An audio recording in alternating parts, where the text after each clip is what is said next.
السلام عليكم ورحمة الله وبركاته. الحمد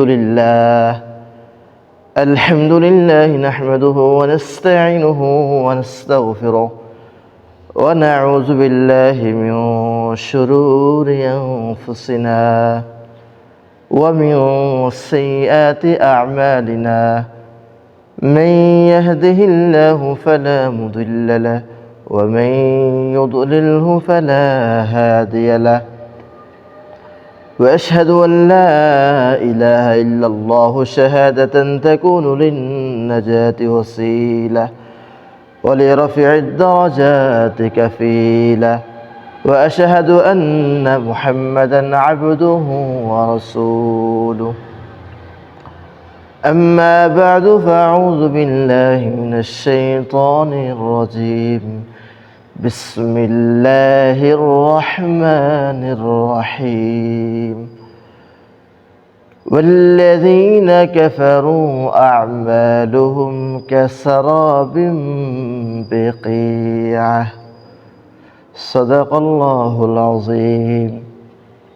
সকল প্রশংসা মহান আল্লাহ রাব্বুল আলামিনের জন্য, যিনি আমাদেরকে আজকের এই মহৎ সেমিনারে আসার এবং বসার তৌফিক দান করেছেন। এজন্য আসুন আমরা সকলেই অবনত চিত্তে হৃদয়ের আবেগ অনুভূতি উজাড় করে সমবেত কণ্ঠে বলি আলহামদুলিল্লাহ। অসংখ্য অগণিত দুরূদ ও সালাম বর্ষিত হোক রাসূল আরবি হযরত মুহাম্মদ সাল্লাল্লাহু আলাইহি ওয়াসাল্লামের উপর, যার অক্লান্ত পরিশ্রমের ফলে আমরা দ্বীন এবং ইসলামকে পেয়েছি। আজকে আমরা মহাগ্রন্থ আল কোরআন এবং সুন্নাহর আলোকে সংক্ষিপ্ত আকারে ঈমানের গুরুত্ব নিয়ে জানব। আসলে আমরা ঈমানের গুরুত্ব সম্পর্কে জানি। ঈমান এতটাই দামি, ঈমান ছাড়া আল্লাহর কাছে কোনো আমলই গ্রহণযোগ্য নয়। মহাগ্রন্থ আল কোরআনে এক আয়াত এসেছে, আল্লাহ বলেন ওয়াল্লাযীনা কাফারু আ'মালুহুম কাসারাবিম বিকিয়া।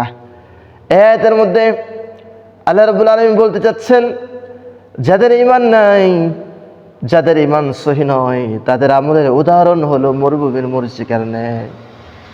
মরুভূমির অবস্থা হলো দূর থেকে দেখা যায় পানি, কাছে গেলে পানির নাম নিশানও নেই। অনুরূপভাবে যারা কাফের, যারা মনে করতেছে আমরা অনেক আমল করতেছি, কিন্তু মৃত্যুর পর তারা টের পাবে যে তাদের আমলের কিছুই নাই। অর্থাৎ ঈমান না থাকার কারণে তাদের কোনো আমলই আল্লাহর কাছে গ্রহণযোগ্য নয়। এই আয়াত থেকে আমরা সংক্ষিপ্ত আকারে যে বিষয়টি জানতে পেরেছি যে ঈমান ছাড়া আল্লাহর কাছে কোনো আমল গ্রহণযোগ্য নয়।